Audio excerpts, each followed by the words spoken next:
alumnos y exalumnos del curso de Elmer Pardo, mis queridos alumnos del Colegio Divino Niño. Hoy continuamos con este ciclo en donde yo he hecho glosas, comentarios, análisis de grandes obras y autores universales. El que viene hoy no vamos a analizar una novela, sino vamos a conocer más bien cuentos de un señor uruguayo que se llama Horacio Quiroga. ¿Quién es Horacio Quiroga? Pues nada más ni nada menos que el mejor cuentista de Latinoamérica. Entonces, eso ya con este título, sabe uno la importancia que tiene este tremendo escritor. Este señor fue dramaturgo, novelista y cuentista, pero solo escribió 2 novelas y un solo libro de teatro que no le funcionaron muy bien. Pero como cuentista es un mago de este tipo de relaciones. Este señor nació en el Uruguay en el año de 1878 y murió el 19 de febrero de 1937, de tal manera que vivió 58 años únicamente. Nació en Uruguay y murió en Argentina, en Buenos Aires. Ya les cuento la situación. Este señor pertenece al movimiento modernista, él tiene mucha influencia de Rubén Darío, pero también es algo realista, pero naturalista. Él trata de desentrañar las cosas feas del mundo, del hombre, y con grandes influencias que tuvo este señor. Empecemos a contar su historia de vida para que conozcan las terribles situaciones en que vivió Horacio Quiroga.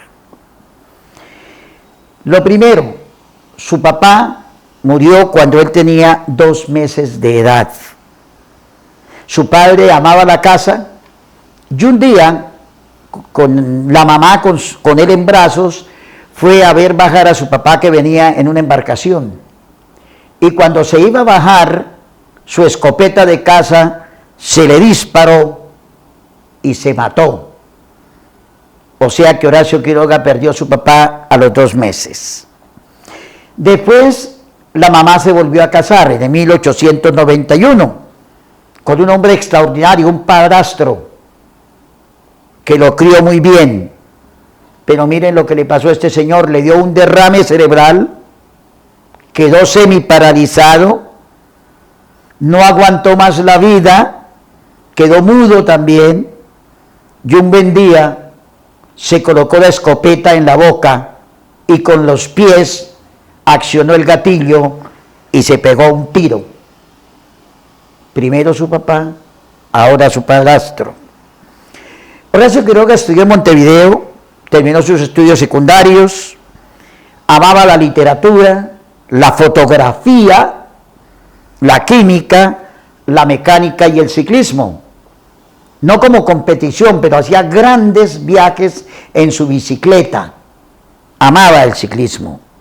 Y empezó publicando artículos en algunas revistas y periódicos, como una que se llamaba precisamente La Revista y otra La Reforma. Tuvo su primer amor, pero los papás de la niña, que era más joven que él, le presentaron desavenencias, problemas, y le tocó separarse definitivamente de ella. Con el dinero que le dejó su padrastro, se va para París. Hace un viaje a París a conocer la literatura, a mirarla. Se fue en esa época con un pasaje de primera, pero le fue mal. Se vino en un viaje de tercera, pobre, abatido y con una barba negra que se dejó siempre en su cara. Allí creó una tertulia literaria que se llamó el Consistorio del Gay del Saber, que era una especie de laboratorio con sus amigos literatos para mirar cómo se escribía y buscar nuevas formas de escritura. Pero mire lo que le siguió pasando a este señor. Tenía un amigo escritor que se llamaba Federico Ferrando, escritor, y un crítico literario le hizo unas malas críticas. Le hizo ¿cómo le digo? Se enfrentaron prácticamente los dos, él y el comentarista, y se citaron a duelo. En ese tiempo se utilizaba el duelo. Entonces Horacio Quiroga le dijo, pero ¿cómo te vas a hacer eso? Dijo, no, yo voy. Dijo, préstame la pistola, el revólver con que vas a hacer el duelo. Y empezó a limpiarlo, con tan mala suerte que se le salió un tiro y se lo pegó a su amigo en la boca y lo mató. Miren cómo ha sido la vida de Horacio Quiroga. Estuvo preso solamente 4 días porque fácilmente se descubrió que había sido un accidente, pero su gran amigo murió en manos de él. Luego viajó a la Argentina, a un sitio de Misiones se llama, que es una especie selvática, cerca del lago Iguazú, uno de los grandes lagos del mundo. Amaba la selva, amaba el campo y empezó a escribir sus cuentos. Pero él ve la selva como algo violento, como algo que castiga al hombre, pero con justicia. El hombre que va contra la selva recibe su merecido. Tiene una influencia de Edgar Allan Poe. Edgar Allan Poe es el gran escritor de cuentos de tensión, de misterio. Influyó mucho en la vida de él y no le mortificaba que le dijeran que sus cuentos se parecían a los de Edgar Allan Poe. Y siguió su vida. Se enamoró de una alumna, porque él fue profesor de literatura en Argentina, Buenos Aires, que se llamaba María Cires. Se casó con ella. Se supone que es una niña de mucho menor edad que él, porque fue su alumna. Y allí tuvo su primera hija, que se llamó Eglé. Pero empezaron los problemas matrimoniales.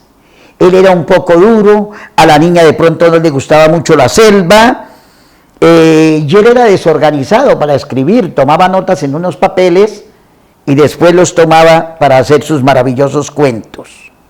Después de Eglé, su primera hija, llegó su primer hijo que se llama Darío. Pero la niña prácticamente, no comulgó con las situaciones de su esposo, la forma como cría a sus hijos, los llevaba a la selva para que se hicieran hombres, los dejaba solos en la jungla, los llevaba a un risco muy alto y los sentaba con los pies descolgados, que se podían caer y matar. La esposa no le gustó todo esto y se suicidó. Su primera esposa tomó un líquido que se usaba en fotografía. Recuerden que él amaba la fotografía y había ido allá a Misiones con Leopoldo Lugones, otro gran poeta, y se suicidó y la niña sufrió 8 días de agonía antes de morir. Otro problema para Horacio Quiroga. Sus relatos empezaron a tomar fama, empezó a hacerse famoso, pero sin embargo vivía en la pobreza. Tuvo algunos puestos consulares, puestos de gobierno, se volvió crítico cinematográfico y volvió y se enamoró. Otro amor con una niña de 17 años. Noten que sus esposas o amadas son niñas, jóvenes. Se llamaban Ana María Palacios, pero este amor tampoco le cuajó y no pudo hacer nada con ella. Le dio por domesticar animales salvajes. La selva era su pasión y empezó a escribir cuentos sobre la selva. Precisamente el libro de cuentos se llama para niños Cuentos de la Selva, indudablemente con influencia de ese gran británico Rudyard Kipling, que escribió el libro de la selva precisamente, pero con una selva diferente. La selva de Kipling es distinta a la selva de Horacio Quiroga. Se hizo amigo de Leopoldo Lugones, como digo, ese gran poeta, y de Alfonsín Storni, esa gran poeta de Argentina. Luego le llegó su esposa, número 3, quien se llamaba María Elena, y tuvo su tercer hijo. La niña se llamó María Elena y la llamaban Pitoca, pero tampoco pudo convivir con ella. tuvo problemas gravísimos y lo abandonaron y lo dejaron a él en la selva. Ellas lo abandonaron. Otro conflicto para Horacio Quiroga. Ya en 1935 su salud empezó a molestarlo. Le dio aparentemente una prostatitis. Tenía muchos problemas para orinar. Le hicieron una operación exploratoria y, oigan bien, le encontraron un cáncer de próstata terminal. Y se lo dijeron: usted de aquí no se salva. Y en el hospital estaba solo en una habitación y le contaron que en otra habitación había un señor con un síndrome raro, un hombre que parecía un monstruo, feo, que nadie lo quería tener y lo tenían aislado en un sótano. Y él dijo: tráiganmelo aquí.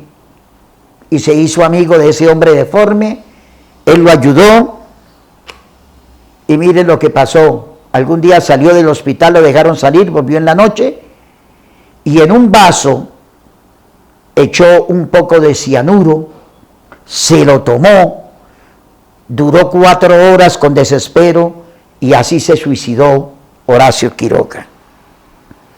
Pero las cosas no terminan ahí. No les conté que sus 2 hermanos murieron de una epidemia, Pastora y otro hermano que tenía. Y más les cuento, sus 2 hijos, Eglé y Darío, se suicidaron. Y es más, sus amigos, Leopoldo Lugones, ese gran poeta, también tomó cianuro, pero lo hizo con whisky. Y su gran amiga, Alfonsina Storni, se suicidó tirándose al mar.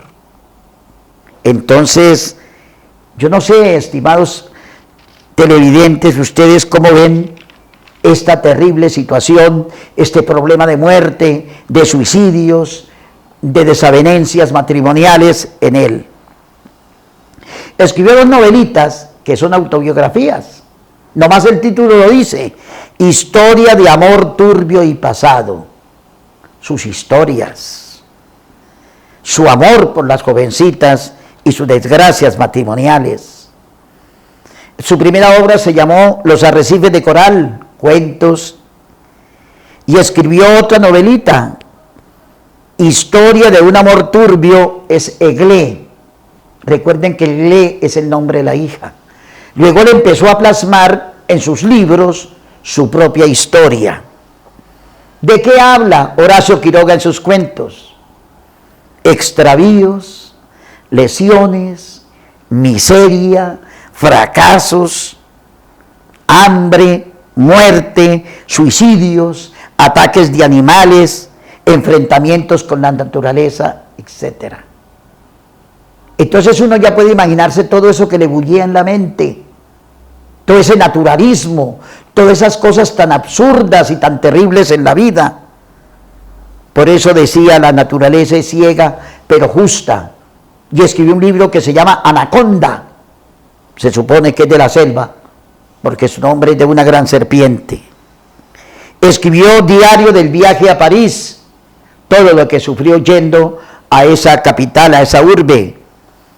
El libro de teatro fue único, se llamó Las Sacrificadas. Cuentos de la selva, Pasado de amor, que es una novela. Y este libro, que tal vez es el más leído, que se llama Cuentos de amor, de locura y de muerte. Pero ojo, no dejó ponerle la coma en amor. Si él le pone la coma en amor, sería cuentos de amor, cuentos de locura y cuentos de muerte. Pero él no puso la coma y entonces quedó cuentos de amor, de locura y de muerte, 2. Si ustedes a veces van a buscarlos, ven que le ponen coma después de amor. Cuentos de amor, locura y de muerte. Pero para él es cuentos de amor, de locura y de muerte. Ese es Horacio Quiroga. Sus cuentos son apasionantes. Sus cuentos tienen el sentimiento. Sus cuentos tienen la tensión. Sus cuentos son descarnados. Sus cuentos son crudos. Sus cuentos nos llevan a imaginarnos cosas. Y la prosa es maravillosa. Yo quiero empezar a contarles un cuento de Horacio Quiroga. uno de los más leídos y que se llama La gallina degollada. La gallina degollada, como dije, es uno de los cuentos más leídos de él y más impactantes. Se han hecho películas, se ha hecho teatro, y veamos lo que dice este genial escritor de cuentos, aunque miserablemente vivió su vida. En un pueblo cualquiera había una pareja de casados. Y él empieza el cuento mostrando 4 niños como bobos, idiotas, con la boca abierta, babosos, enfermos, idiotas. Estos eran los 4 hijos de esa familia.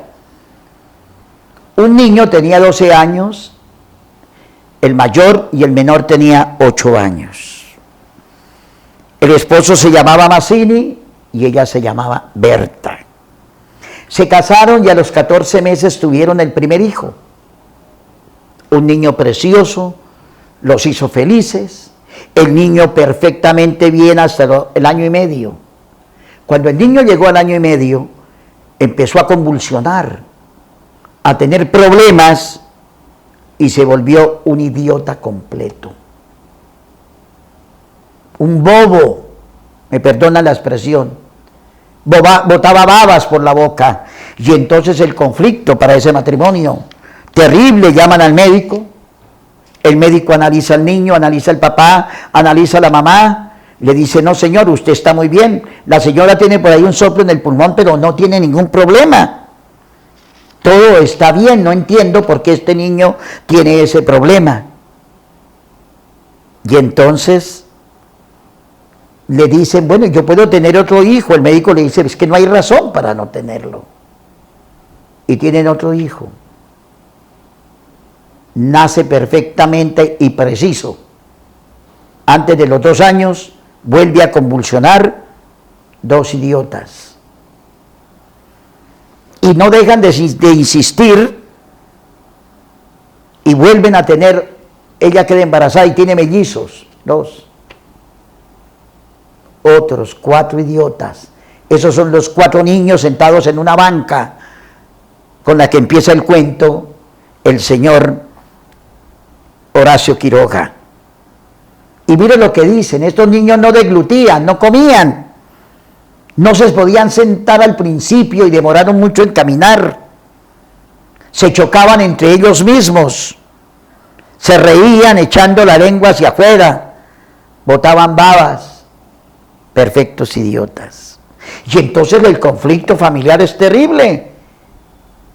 El esposo le decía a la esposa, tú tuviste la culpa, es por ti, por tu familia, por tu descendencia, que nuestros hijos son así. Y ella le decía, no, yo también estoy sano, es por ti, estoy sana, es por ti. Y él alguna vez terriblemente le gritó, como ella tenía un problemita en el pulmón, eres una víbora tísica. Entonces la violencia fue terrible. Ellos de alguna u otra manera, ella volvió a quedar embarazada. Y tuvo una niña preciosa, su primera hija. Pero ellas con el temor de que cumpliera 1 año y medio, 2 años, y se le volverían como sus hijos que tenían. Pero la niña fue normal. Y les dio felicidad, les dio alegría, arregló el matrimonio. Y los 4 muchachos miraban con mucha curiosidad a su hermanita. Un día, ellos salieron y le dijo, dejen a la sirvienta, prepare una gallina. Los niños no sabían cómo se hacía la gallina. Y la señora llegó y en ese tiempo, y todavía se mata, y le cortó la cabeza a la gallina y la volteó boca abajo para desangrarla, porque así el sabor de la carne se dice que era más rico, más delicioso. Los niños vieron eso, los 4 niños bobos. Llegaron los señores, los padres de familia, llegó el papá, y empezó a gritar por sus hijos, y encontró los 4 niños idiotas, pero no encontraba a la niña. y se va a buscar la niña y encontró un mar de sangre. Le dijo a su esposa: no entre. Uno puede imaginarse lo que pasó. Pues los 4 hermanitos cogieron a la niña como una gallina y le hicieron exactamente lo que la sirvienta le hizo a la gallina. Terrible. Esto es la gallina degollada. El segundo cuento, después de este terrorífico y terrible cuento de Horacio Quiroga, es el hombre muerto. Miren la muerte. Y es la historia de un campesino que limpiaba el bananal. En Argentina dicen bananal, nosotros aquí en Colombia decimos platanal. Y él limpiaba toda la maleza que había en el banano, y un día fue a pasar la cerca que pasaba todos los días. Una cerca con alambre de púas. Y este señor tropezó, llevaba el machete en la mano con que trabajaba, tropezó y cayó, y el machete todo se le mete en el vientre. Todo el machete entra a su cuerpo y cae, y él sabe que se va a morir. Si ustedes, amigos televidentes, amigos estudiantes, quieren saber lo que piensa una persona que sabe que se va a morir, lean El hombre muerto. Y él quería levantar la cabeza y no podía. Y él sabía que por ese puente pasaba siempre un muchacho. Quería llamarlo, pero no podía. Y él empieza a imaginarse lo que le hizo ese machete en todo su cuerpo, la trayectoria, el tamaño de la herida. Y recordaba que su hijo le traía el almuerzo con su mamá, y él sabe y oye el grito de papá y papá, y no puede. Y es un hombre que se va muriendo lentamente para él, porque eso fue que pasó en segundos. Este es el cuento del hombre muerto. Impactante saber uno que siente una persona que se va a morir. Léanlo, impresionante. Segundo cuento de hoy. Quiero narrarle otro cuento famoso de él. Todos son famosos. Todos son cuentos famosos. Y comprar un libro de Horacio Quiroga, yo creo que es el mejor regalo que se puede hacer uno, para entretenerse, para sufrir, para sentir. Este cuento se llama El almohadón de plumas. Algunos dicen que es el cuento maestro de él, no sé. Era también un matrimonio joven, y como él empieza diciendo que ella, Alicia, era rubia, angelical y tímida. Su marido era alto, Jordán, alto, duro, la amaba, pero tenía un genio de esos, de muchos de nosotros, con la esposa, duro, terrible, rígido. Entonces en su casa siempre había problemas, era una situación hostil. Y la niña, Alicia, digo la niña porque era una mujer muy joven, se empieza como a adelgazar, a sentirse mal, y le da como lo que llamamos vulgarmente una gripa, la influenza. Y un día amaneció supremamente mal y no se volvió a levantar, se desvaneció, se acostó en su cama, no se podía levantar, no dejó que nadie le tendiera la cama, ahí quedó, y se desvanecía y cada día se ponía más pálida.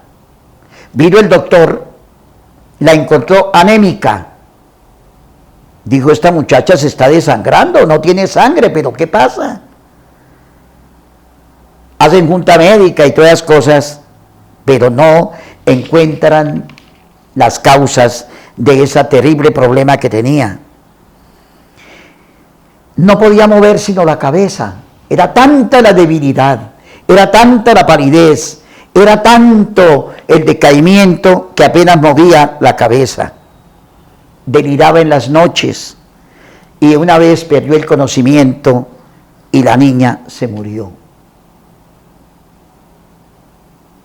Al otro día de la muerte, el esposo le dice a la sirvienta, vaya y tienda la cama donde se murió mi esposa. Y ella va a la cama y va a coger la almohada, y la almohada estaba muy pesada. Y le encontró unas goticas como de sangre, como de unas picaduras que llamamos nosotros en la almohada. Fue a levantarla y casi no es capaz de alzarla y llama al esposo. Le dice, Señor, venga y mire. Y llega el esposo, ve las puntitas de sangre, levanta la almohada y la abre. Y atérrense. Dentro de la almohada había como un insecto, pero grandísimo, enorme, voluminoso, baboso, con una punta, digamos, en el hocico, feo, terrible.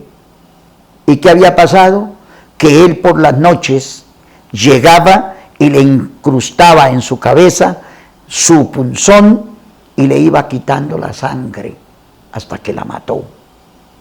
Y él termina diciendo que hay parásitos en las almohadas que pueden crecer como el de su cuento y que se pueden hallar en los almohadones de plumas.